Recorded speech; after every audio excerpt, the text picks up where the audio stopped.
ನಮಸ್ತೆ ಸ್ನೇಹಿತರೆ, ನೋಡಿ ಈ ಥರ ಒಂದು ತೊಂಡೆಕಾಯಿ ಮತ್ತು ಆಲೂಗಡ್ಡೆ ಹಾಕಿ ಒಂದು ನಾವು ಕಲಸಂತೀವಿ ಇಲ್ಲಿ ಪಲ್ಯ ಮಾಡೋದು ನೋಡಿ. ಅನ್ನಕ್ಕೂ ಸ್ವಲ್ಪ ಆಗಲಿ ಅಂತ ಸ್ವಲ್ಪ ನೀರೆಲ್ಲ ಹಾಕತ್ತೀವಿ, ಅಂದರೆ ಡ್ರೈ ಪಲ್ಯ ಅಲ್ಲ, ಈ ಥರ ಮಾಡೋದು. ಅನ್ನಕ್ಕೆ ಸ್ವಲ್ಪ ಕಲಸಿ ತಿನ್ನಲಿಕ್ಕೆ ಚೆನ್ನಾಗಿರುತ್ತೆ ಅಂತ. ಚೆನ್ನಾಗಾಗುತ್ತೆ ನೋಡಿ.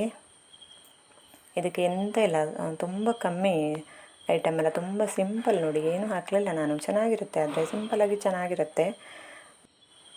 ಇದು ಬೇವಿನ ಎಲೆ ಮತ್ತು ನಾನು ಸುಮ್ಮನೆ ಇಟ್ಟಿದ್ದದು ಡೆಕೋರೇಷನ್ಗೆ ಅಂತ. ರುಬ್ಬುವಾಗಲೇ ಹಾಕ್ಕೊಂಡಿದ್ದೆ. ಅದೇನಾಗುತ್ತೆ ಗೊತ್ತಾ, ರುಬ್ಬಿ ಅದಕ್ಕೆ ಹೆಕ್ಕಿ ಇಡ್ಲಿಕ್ಕೆ ಆಗೋದಿಲ್ಲಲ್ಲ, ಮಕ್ಕಳೆಲ್ಲ ಹೆಕ್ಕಿ ಇಡ್ತಾರೆ ಅಂತ ರುಬ್ಬುವಾಗಲೇ ಹಾಕ್ಕೊಂಡಿದ್ದೆ. ಮಸಾಲೆ ಹುರಿಯುವಾಗ ಹಾಕ್ಕೊಂಡು ಆಮೇಲೆ ರುಬ್ಬಿದೆ, ಚೆನ್ನಾಗಾಯಿತು. ಈ ಥರ ನೋಡಿ ಕಟ್ ಮಾಡ್ಕೊಂಡಿದ್ದೆ. ತೊಂಡೆಕಾಯಿ ಮತ್ತು ಆಲೂಗಡ್ಡೆ ಕಟ್ ಮಾಡಿ ನೀರಿಗೆ ಹಾಕ್ಕೊಂಡಿದ್ದೆ, ಸ್ವಲ್ಪ ನೀರಲ್ಲಿದ್ದರೆ ಇದಾಗುತ್ತೆ ಅಂತ. ಈ ಥರ ಸ್ವಲ್ಪ ಗರಂ ಮಸಾಲೆ ನೋಡಿ, ನಾನು ಹುಡಿಕ್ಕಿಂತ ಹೀಗೆ ಚಕ್ಕೆ ಇದೆಲ್ಲ ಮಿಕ್ಸ್ ಮಾಡಿ ಹಾಕ್ತೀನಿ. ಶುಂಠಿ ಬೆಳ್ಳುಳ್ಳಿ ಸ್ವಲ್ಪ ಜಜ್ಜಿ ಹಾಕೋದು, ಪೇಸ್ಟ್ ಥರ ಮಾಡಿ. ಒಣಮೆಣಸು ಸ್ವಲ್ಪ ಕೊತ್ತಂಬರಿ ನೋಡಿ, ಒಂದೂವರೆ ಚಮಚ ಹಾಕಿದ್ದೀನಿ. ಒಂದು 20 ಕಾಳು ಮೆಣಸು ಹಾಕಿದ್ದೀನಿ ನೋಡಿ, ಅಷ್ಟೇ ಐಟಮ್, ಮತ್ತು ಏನೂ ಇಲ್ಲ. ಈ ಥರ ಫಸ್ಟ್ ಬೇವಿನ ಎಲೆ ಚೂರು ಎಣ್ಣೆಗೆ ತೆಂಗಿನ ಎಣ್ಣೆ ಹಾಕ್ಕೊಂಡು ಫ್ರೈ ಮಾಡ್ಕೋತೀವಿ. ಮಾತ್ರ ನಾನು ಜಾಸ್ತಿ ತೆಂಗಿನ ಎಣ್ಣೆನೇ ಉಪಯೋಗಿಸೋದು ನಾವು, ಅದು ಟೇಸ್ಟ್ ಆಗುತ್ತೆ ಅಂತ. ಈ ಥರ ಫಸ್ಟು ಬೇವಿನೆಲೆಲ್ಲ ಹಾಕ್ಕೊಂಡಿದ್ದೆ, ಆಮೇಲೆ ಮಸಾಲೆ ಹಾಕ್ಕೊಂಡು ಆಮೇಲೆ ತೆಂಗಿನಕಾಯಿನ ಒಂದು ಅರ್ಧ ತೆಂಗಿನಕಾಯಿ ಅದಕ್ಕೆ ಹಾಕಿ ಫ್ರೈ ಮಾಡಿದ್ದೆ, ಅದು ರುಬ್ಬೋದಕ್ಕೆ. ಇದು ಇವಾಗ ಸ್ವಲ್ಪ ಸ್ಕಿಪ್ ಆಯಿತು ಅದು ಮಧ್ಯೆ ವಿಡಿಯೋ. ಸ್ವಲ್ಪ ತೆಂಗಿನೆಣ್ಣೆ ಹಾಕ್ಕೊಂಡು ಆ ತರಕಾರಿ ಇದೆ ನೋಡಿ, ಅದನ್ನು ಫ್ರೈ ಮಾಡಿಕೊಂಡು ಬೇರೆ ಏನೂ ಹಾಕಲಿಲ್ಲ. ಸ್ವಲ್ಪ ಅರಿಶಿಣ ಪುಡಿ ಮತ್ತು ಉಪ್ಪು ಮಾತ್ರ ಹಾಕಿ ಮುಚ್ಚಿ ಬೇಯಕ್ಕಿಟ್ಟಿದ್ದು. ಬೇಯಿಸುವಾಗ ಮಾತ್ರ ನೀರು ಹಾಕಲಿಲ್ಲ ನಾನು, ಸ್ವಲ್ಪ ಎಣ್ಣೆ ಹಾಕಿದ್ದಲ್ವ, ಹಾಗೆ ನೀರು ಬಿಡುತ್ತೆ ಅದು. ಒಲೆಯಲ್ಲಿ ಮಾಡಿದರೂ ಚೆನ್ನಾಗಿರುತ್ತೆ ಅದು, ಸ್ವಲ್ಪ ಟೇಸ್ಟ್. ಮತ್ತು ತೆಂಗಿನ ಎಣ್ಣೆಯಲ್ಲಿ ಹಾಕಿದರೂ ಸ್ವಲ್ಪ ಟೇಸ್ಟ್ ಬರುತ್ತೆ. ನಿಮಗೆ ಅಭ್ಯಾಸ ಇದ್ದರೆ ಹಾಕ್ಕೊಳ್ಳಿ, ಇಲ್ಲಾಂದರೆ ಇದು ಮಾಡಿ, ಏನಂದರೆ ಬೇರೆ ನಿಮಗೆ ಇಷ್ಟ ಆಗಿರೋ ಎಣ್ಣೆನ ಹಾಕ್ಕೊಳ್ಳಿ.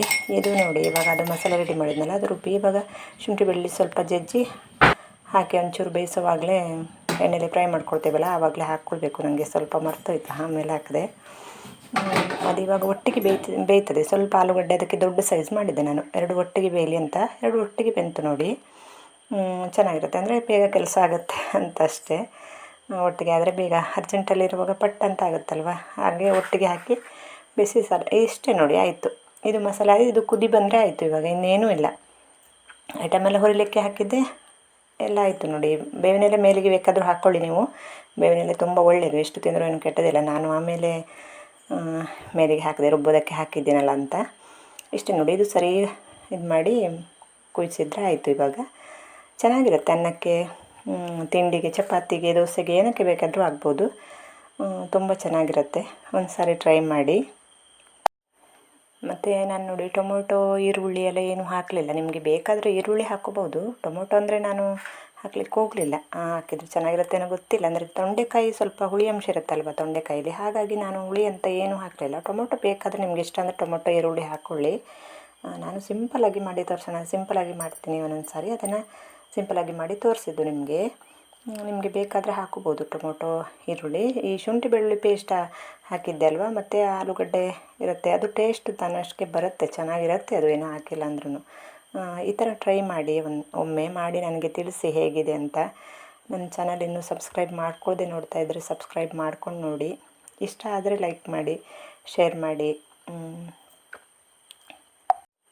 ಡೈಲಿ ಅಡುಗೆಗೆ ಸ್ವಲ್ಪ ಇದೇ ಥರ ಮಾಡಿ ತಿಂದು ಅಭ್ಯಾಸ ಮಾಡ್ಕೊಳ್ಳಿ, ಹಾಗೆ ರೂಢಿ ಆಗುತ್ತೆ, ಅದು ಚೆನ್ನಾಗೂ ಇರುತ್ತೆ ಸಹ. ಧನ್ಯವಾದಗಳು ಇಷ್ಟೊತ್ತು ವಿಡಿಯೋ ನೋಡಿದ್ದಕ್ಕೆ. ಡೈಲಿ ತಿನ್ನುವಾಗ ಎಣ್ಣೆಲಿ ಕರೆದಿದ್ದು ಅದು ಇದು ತಿನ್ನಬಾರ್ದು ಅಂತ ಅಷ್ಟೇ, ಮತ್ತೇನಿಲ್ಲ. ಇದು ಸ್ವಲ್ಪ ಒಗ್ಗರಣೆಗೆ ಚೂರು ಬೇಯಿಸಲಿಕ್ಕೆ ಮಾತ್ರ ಒಂಚೂರು ಎಣ್ಣೆ ಹಾಕ್ಕೊಂಡಿದ್ದು ನಾನು. ತುಂಬ ಚೆನ್ನಾಗಿರುತ್ತೆ, ಟ್ರೈ ಮಾಡಿ. ನಮಸ್ತೆ, ಧನ್ಯವಾದಗಳು ಇಷ್ಟೊತ್ತು ವಿಡಿಯೋ ನೋಡಿದ್ದಕ್ಕೆ. ಹೀಗೆ ನನ್ನ ಎಲ್ಲ ವಿಡಿಯೋಗಳನ್ನು ನೋಡಿ ಸಪೋರ್ಟ್ ಮಾಡಿ, ಹಾಗೆ ಸಬ್ಸ್ಕ್ರೈಬ್ ಮಾಡ್ಕೊಳ್ಳಿ ಅಂತ ಕೇಳ್ಕೊಳ್ತೀನಿ. Thank you.